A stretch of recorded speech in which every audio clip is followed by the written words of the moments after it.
Welcome back to Grip News 2M.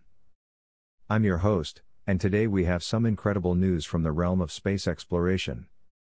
SpaceX has once again taken center stage, successfully launching its 8th dedicated Smallsat Rideshare mission. Let's dive into the details of this groundbreaking event. On June 12, SpaceX's Falcon 9 roared to life, carrying a multitude of smallsats destined for space. The launch took place at Vandenberg Space Force Base, marking SpaceX's second mission of the day.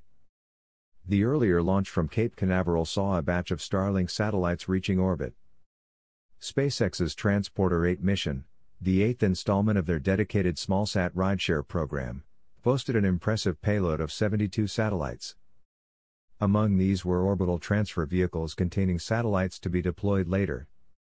Approximately 1 hour after liftoff, the satellites began their journey in a 525-kilometer sun-synchronous orbit.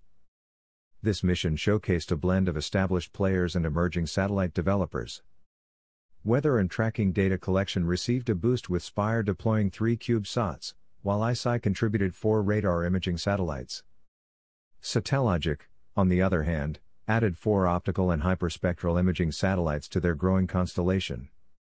Excitingly, several companies celebrated their inaugural spacecraft launches with Transporter 8. Varda Space Industries, in partnership with Rocket Lab, introduced its W-Series 1 spacecraft. This innovative satellite aims to test manufacturing processes for high-value products like pharmaceuticals in the space environment. A return capsule on the spacecraft will bring these products safely back to Earth. Satellite VU also made its debut by launching HotSat-1, the first satellite in its planned constellation for thermal imaging technologies. Muon Space, focused on climate monitoring satellites, saw its MuSat-1 take flight as part of this mission. Turian Space completed the lineup of first-time launches with its spacecraft, Droid.001, designed for collecting space situational awareness data. Starfish Space, a company specializing in satellite servicing technologies, unveiled its first prototype named Otter Pup. The Orbiter SN3 tug from launcher carried the spacecraft, which will separate from the tug and attempt to rendezvous with it. Additionally, Orbiter SN3 hosted several other payloads, including D-Orbit's latest Ion tug. However, the payloads aboard that vehicle were not immediately disclosed by the company. Amidst these first-time launches, an Australian company called Newman Space marked a significant milestone. Newman Space's inaugural Newman Drive electric thruster, which uses a solid metal rod as fuel, was featured on a satellite built by Skycraft. Skycraft, in turn, is developing a satellite constellation to support air traffic management services. Hervé Astier, the CEO of Newman Space, expressed his excitement, stating, "Today we have moved our work from the laboratory to space. Flight heritage will enable us to provide greater detail about the operational performance of our product to customers and ultimately fill the gap existing in the market today."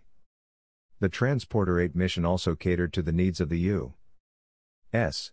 military, with several satellites launched for various programs. DARPA's Blackjack program saw the deployment of 4 satellites, aimed at testing satellite constellation technologies. Additionally, the Space Systems Command of the U.S. Space Force contributed 3 satellites as part of the Defense Department's Space Test Program. 2 of these satellites, known as Modular Intelligence, Surveillance, and Reconnaissance, are imaging CubeSats, while the third, 16, will test the use of Link 16 military communications in space. SpaceX's transporter missions have gained significant popularity, attracting a high demand for their services. These missions offer launches 3 to 4 times a year at prices significantly lower than dedicated launches on small launch vehicles. According to the company's website, available launch slots for transporter missions are fully booked until the second quarter of 2025.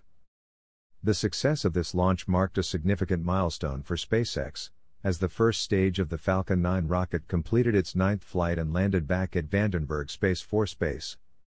This achievement also marked the 200th successful landing of a Falcon booster to date. That's all the exciting news from SpaceX's 8th dedicated Smallsat Rideshare mission.